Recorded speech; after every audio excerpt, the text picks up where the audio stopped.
My name is Jessica Gallagher. I'm a photojournalist at the Baltimore Banner. In partnership with the New York Times, the Banner produced a year-long investigation that revealed Baltimore has the highest fatal overdose rate of any major city in America. My role with this project was to capture the images you see behind me. When this project was released, me and my fiance went to our local grocery store to pick up a copy of the New York Times. As my fiance told the cashier that I was the photographer behind the front page image, she turned to read the headline.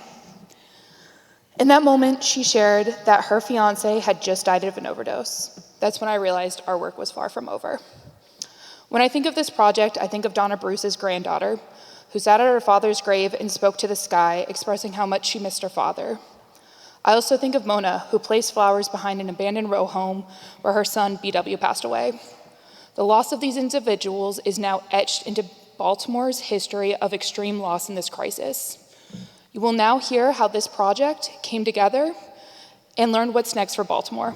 Please welcome the panel and the panel's moderator, Dean Baquet, Executive Editor of Local Investigations and Fellowships at the New York Times.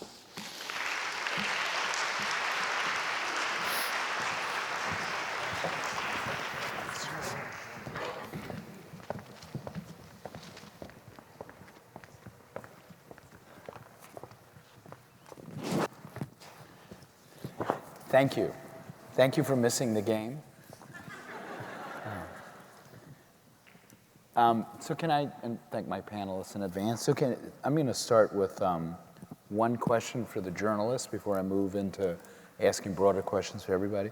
Just since this panel was partly inspired by the series, talk about how the series began, where the idea came from, and the genesis of the series. So the Baltimore Banner launched more than 2 years ago now, and this idea for a story really digging deep into addiction and overdoses in the city was there with us from the very beginning. This is an idea that our editor, Kimi Yoshino, identified as a huge problem affecting the city, and she wanted to make sure we put resources to tell this story that has been so often overlooked by the media in Baltimore, our city leaders, and oftentimes the community at large. Something that we heard again and again from providers and also from our elected officials is that the number of people who die from overdoses a year in recent years is 3 times that of homicides. Yet it's something that we pay very little attention to. How often are we getting murder counts, learning about the victims of gun violence, but we never talk about the victims of overdose in the same way. So we knew that this was going to be an important issue for us to cover. We knew it was a big problem in the city, but I guess it wasn't until we started digging deeper that we realized exactly how large of a scale of a problem it is compared to other parts of the country. Yeah, it was a question that we started with, right? That question of, what does Baltimore's overdose crisis look like relative to the rest of the country? And so we started off doing the same sort of data analysis that anyone would think to do. This website called CDC Wonder is sort of the root of truth for the federal government when it comes to mortality statistics. And right from the beginning, sort of with a few clicks of the mouse, we found that Baltimore had the highest rate in the country of any sizable city, which, one of the things that struck us pretty early on, I think, as we developed this was just how easy it was to figure that out, and the surprise that no one had stopped to do it in recent years. So this is a question for everybody. Maybe start with Donna, and when I get to the two reporters, I'll tinker with it a little bit. Starting with Donna, what is it about? So the shock was that Baltimore's overdose numbers, were higher than other cities, and as we talked about in the green room, I'm from New Orleans, which is a poor city, but didn't have the same numbers. What do you all think it is, starting with Donna and then making your way around? What is it about Baltimore? First, thank you so much for the invite. I'm happy to be here. My name is Donna Bruce. I can't really explain the spike in numbers, besides the fact that it's just, I mean, I can't explain that one. I'll pass. I'm sorry. I'm nervous. Don't be nervous. Thank you No. for having me, too. Go ahead. Robbie Stumpler. I mean, I think you guys kind of hit it nail on the head with the article with part two. You know, you have the 80s and I mean, our unemployment rate was sky high. So you have all these people that are unemployed, and heroin hit Baltimore City and the crack epidemic, you know, hard, where growing up here in the 90s, Baltimore was the heroin capital of the world. You had a lot of politics that, you know, whether it was intentional or unintentional, I don't know, but weren't, you know, paying attention and looking, and you know, drug trade became big business, and if we're not supplying jobs to everyone, I mean, that's what's going to happen. And then you see the opioid epidemic hit, which just took, you know, what was in the urban city in Baltimore City to everywhere, but because of everything that occurred in Baltimore City, I think it just, you know, made it happen so much faster. Like, I remember being in high school here and Oxycontin hitting the streets, or hitting the suburbs, and it was like overnight, everyone was just doing Oxycontin. And then that obviously turned to heroin, and now we're dealing with fentanyl, which, you have fentanyl, you're gonna have overdoses. I mean, it's as simple as that. And it's something that's just kind of been in the heart, not the heart, that's the wrong word, but associated with the city for a long time. Yeah. Before I swing to the reporters, I'm going to swing back to Donna for 1 second. Just I'm not looking for a sort of an academic reason, but you grew up here. Yep, I grew up here in Baltimore, Flag House Projects. And when you think about why Baltimore became a city that is identified with drugs, first of all, do you think that's fair? Well, we're a product of our environment. And living in Flag House, it was the popular thing to do, was drugs. So the question is, why Baltimore? Again, with Baltimore, there are so many resources, but they're not being utilized. There are no consequences. I'm talking about the laws. We had a law where you couldn't have an open container. You could walk down the street and see people literally using drugs, right on Pennsylvania North Avenue. It's an open air market. So I think a lot of this is because who's holding the community accountable? So with no accountability, it goes haywire. Thank you. And now back to the two. The day two of the series did, in fact, identify a reason, something about Baltimore's history, and talk a little bit about that. Yeah, so for those who don't remember what day two was about, we really focused on this one cohort of now older Black who overdose at astronomical rates. They overdose at something like 23 times the national average, something like 6 times the average of the rest of the city. They're devastated by drugs in a way that, you know, very few other communities are. They overdose more often than they die from any kind of cancer put together. Slowly at the height of pandemic. They overdose at the same rate that they die from all heart diseases put together, which is unimaginable. About what kills Americans. And you talk about why, right? Why is this one group so affected? And I think it touches on some of the answers you both gave, right? We're a product of our environment. You think back to Baltimore's history as this industrial city, and so many of this generation of Black men born between 1951 and 1970 would have, 10 years earlier, if they had just been born in 1940, worked with Sparrows Point. And you take that away, and what's left, right? People turn to drug markets for work, and then as part of that, they start using, and that sort of creates an environment in which those patterns formed early in life when there aren't other opportunities can lead to the sort of devastation that I think we see in the area. I thought and I'll ask Alyssa to talk about it too. I thought one of the most powerful things about the work you all did was it didn't just identify a problem, it went the extra step as journalists to try to talk about the historical issues you just described. Talk some more about it too. Yeah, I really identify with Donna's initial moment of hesitation because it is a hard question. Why is Baltimore such an outlier? And, you know, we spent really like at least 6 months just trying to tease apart the different aspects of this that we could explore. You could talk about maybe the drug supply. You could maybe look at the history of policing in the city. You could look at the history of the and poverty, housing, transportation, all of these issues that are tangled in this web.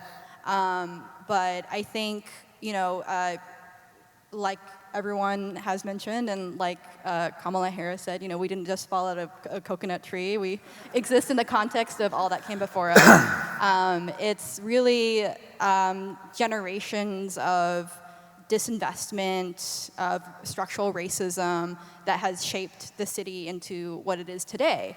And I think, you know, one really interesting aspect from that story that I just wanted to highlight is that Nick was able to get a list of all the overdoses that we saw in the city from autopsy reports, and we, you know, looked at what are all the distinct addresses that have the most number of overdoses, and about half of those, of the top 50 or so, were actually senior housing. So these are usually large, high-rise buildings, subsidized housing for folks, you know, 55 and older, and they are hotbeds of drug activity. Lots of seniors overdosing out of sight. We went into several of these buildings, me and Jess Gallagher, who introduced us, the panel, but just, you know, interviewed folks, like, what are you experiencing? How did you get here? You know, are you getting the help that you need in order to enter recovery or to stay sober? And oftentimes the answer was no, because these are, you know, this generation has been overlooked essentially their entire lives and continue to be so. The one thing that struck me when we went to the city, and this is going to lead to a question for everybody, but to start with Donna, was that a lot of people in the city government didn't know about the cohort of people who had suffered the most. But my question for Donna is, when you describe the openness of the use, et cetera, that sounds like a failure of government. That sounds like a failure of treatment. Can you talk about that? Is what I just said fair? Yep, I heard you. So, losing my son to an overdose 3 years ago, and I'm doing this work in the community, was the hardest thing. So when I look at open air drug markets, like on Pennsylvania and North Avenue, again, it goes back to accountability. The leadership of Baltimore City needs to hold people accountable. I see the police officers walking around, but they're not doing anything. And I think it was because laws were put in place that they only could do certain things. So without accountability, then again, that's what we have, right? My son died right near Pennsylvania North Avenue. And he wasn't from that neighborhood, but he went to that neighborhood, and he passed away from overdose. I hope I answered your question. You're generous in talk. Can I ask you another question about it? Mm-hmm, sure. And you were really remarkably generous leading up to this and talking about your own personal experience. Do you feel like the resources were available to your son?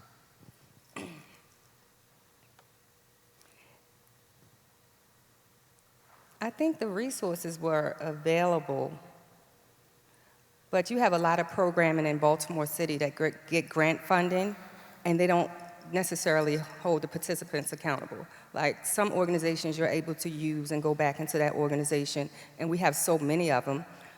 So, and again, people are not holding people accountable, so being able to access those resources was a hard thing for my son. He had some dental work that needed to be done, and he couldn't get insurance. Brought him down here to Baltimore to get the health insurance. So even accessing like health care to be able to go into treatment, resources are needed, but you know.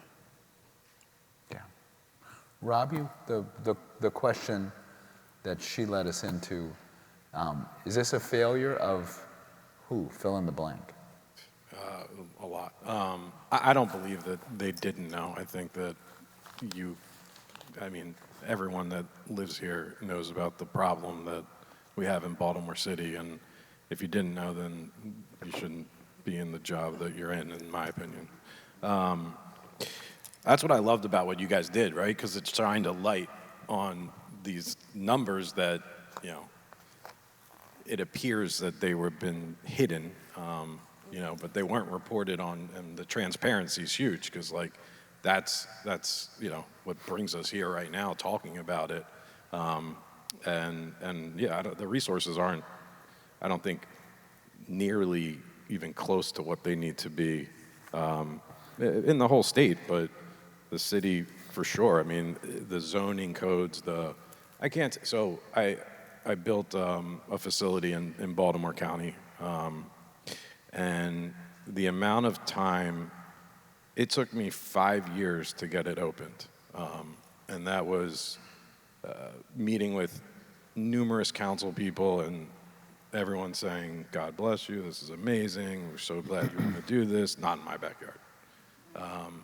Next one, to then going through the zoning codes, to then, you know, getting the special uses, and I mean, they make it extremely hard to treat from, you know, license and business side, and I don't think that that's, you know, I think that that's probably intentional, especially in Baltimore County, because there's some, you know, laws that treatment centers can't be within X amount of feet of residential. It's like, well, you know, where does that exist then? So I would start with the politics, but also the accountability for the current providers is not there either. You know, the outcomes of how are these providers performing, how are they doing? I mean, none of these, the right questions aren't being asked, the right data points aren't being looked at to even know if, you know, is this treatment provider a good one, or are they just trying to make some money and, you know, see the readmits? So a lot of levels. So one of the reporters should just describe, because then I'm going to have time for one more question, just describe the city's reaction. One of you. Sure. So we brought this information to the city the very first time we showed it to them. That's when we found out that there was that the city hadn't looked at the numbers in a few years. That was what Mayor Scott said. After our series published, I guess just before our series published, our work was accused of being misguided victim blaming. There have been, I think, numerous intimations that we were in the pocket of Stig Pharma as a part of producing this work. And I can't really think of a moment where the city government has engaged meaningfully with the work that we provided, which I think came as a surprise. I hoped, certainly, that there would have been a little bit more engagement with the substance of what we spent those years doing for the city. So we have time for one more question, and I'll run it around. Same question. But what do you want the city? The city's going to get this money from the settlement. What do you want the city to do? Everybody take a shot. You go first. Okay, yeah, so the city's getting hundreds of millions of dollars from opioid manufacturers and distributors, which is, yeah, great news for Baltimore. I think we should be happy about that, and this is an amazing opportunity for our community, right? And I think there are a lot of specific things I can think of that I would, you know, love to see funded. But I guess to talk more generally about it, I think, you know, the city should be following the evidence, you know, what scientifically has been shown to make a difference in other communities across the U.S. The city should be listening to the community, to advocates like Donna, who has spent her life's work really trying to uplift people who have suffered from addiction, and now helps lead a library program that does direct outreach to folks who come to the library out on the streets, connecting them with important resources. And I also think that the city should value transparency. We need to know how are you making these decisions, who is getting funded, and why. So quick answers, because then we're going to invite questions from the audience. What do you want the city to do with the money? I couldn't give a quicker answer. I mean, I think Lisa nailed it, right? Okay. Transparency, listening to the community, and having open sessions where people get the opportunity to vie for grant funding who otherwise may not have the opportunity to. Robbie? Transparency and follow the data. I mean, it's as simple as that. What was it? Transparency and? Follow the data. Look at the outcomes. I agree with what everyone else said, but also specifically for the women and children of Baltimore City. Moms like myself that had lost a child but still have a smaller child, who need resources, who need a place to stay, and have a 24-hour facility. I can tell you exactly what you should do with the money. When she was clapping, I was like, don't clap too soon. Don't clap too soon. Because again, I mean, Baltimore City government play one in their own lane. You got to know somebody that knows somebody to know somebody, and we all know that, right? But I would really want to see the money used for mothers who have lost a child. I mean, mother and children. That's all. Thank you. Thank you. Get it out. So now I think we're inviting questions from the audience, right? Yes, we have time for a couple. So, first one, and this is to the panel. In some communities, public health agencies, law enforcement, peer recovery leaders, EMTs have different and conflicting approaches to saving overdose lives. In other communities, there is an integrated, partnered approach. If you could describe Baltimore, where does it fall on that continuum? I think Baltimore has taken steps towards integrating the wide range of folks who work in this space and have a stake in healing our city of addiction and overdoses. I think more needs to be done. For example, there is a citywide task force called the Overdose Prevention Team that is headed up by the health department. But we found that, over recent years, they hadn't met very frequently.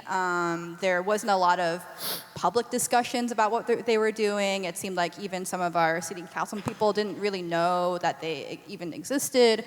I think, the idea is the right one. And Mayor Scott has recently announced some additional bodies where I think the idea is coordination and leadership around this issue. But I think, we'll see what happens with that. I encourage there to be sort of a more integrated approach across the community. Yeah, I mean, I think we're headed in the right direction. I'm hearing good conversations, but there's a lot more that's needed to go. I mean, what we're doing with the peer support specialists, I think, is great, and that needs to be developed out further. And the private and public sector need to work closer together to provide the care that's needed. I just want to speak about the peer support. I'm a certified facilitator, so I train persons with mental health and substance use to become certified. However, the city doesn't have I guess it's a code, like if you're a city employee, like the peers, we're people with lived experiences who's not getting paid what we should be getting paid because the city doesn't recognize that. Do y'all understand what I'm saying? So you have different categories and selections like social worker 1 or 2, administrator 1 or 2. So just being able to recognize that peers are essential when you integrate them into the workforce and pay them what they should be paid, because we're definitely underpaid. 100%. That's the most important part. Last question here, this one for the journalists. Is there a chance other cities are underreporting similar surges in opioid-related deaths Or not, quote, not looking at the numbers, could there be other outliers? So we've gotten a question like this before. Nowhere compares to Baltimore, right? I mean, that's the truth of it. The CDC data makes it really clear that no one has a rate like Baltimore's. There are underreported stories about who's overdosing around the country, for sure. Watch this space, I guess. There are, talk for a beat about what you, since we have one more minute and no more other questions, about what you learned about other cities. You don't have to go into, because by the way, I should say that this reporting effort is continuing. We spent, the three of us and the colleagues at the Banner spent a couple hours yesterday talking about future stories, so the work continues. Just talking generally about what you learned about the fentanyl crisis in America, period. Yeah, I mean, so other cities, specifically, a lot of cities through the Rust Belt have seen disproportionate overdoses, especially after that happened. And one of the things I think that has surprised us looking at it is some of the similarities between a lot of the Rust Belt cities and Baltimore. There are, you think about outliers, you think about things that aren't noticed or talked about in the data. And I think that there are these forgotten populations all over the country that mirror Baltimore's. It's, as I had someone tell us, it's easy to overlook these kinds of deaths just because we, value some people more than we value others. I think there are also strategies that Baltimore can look at from other cities, and Baltimore has looked at from other cities to help inform what our own overdose response should be. And just, some of the ones that we found in our reporting that worth mentioning are just making sure that people have more access to life-saving medications like methadone and buprenorphine. They can make a really big difference in someone's recovery. Some cities have invested in really innovative ways to deliver that to people, and that we see that in Baltimore as well. We have vans that sit outside the jail or go to different neighborhoods to provide medical care and medications. But I think we need more of that, and I think we need to be really thoughtful about how we're spending our hard-won settlement dollars to invest in these strategies across the city. So I think I'm getting the notice that we're running out. So I want to first thank Donna and Robbie for their generosity and knowledge. It's remarkable. And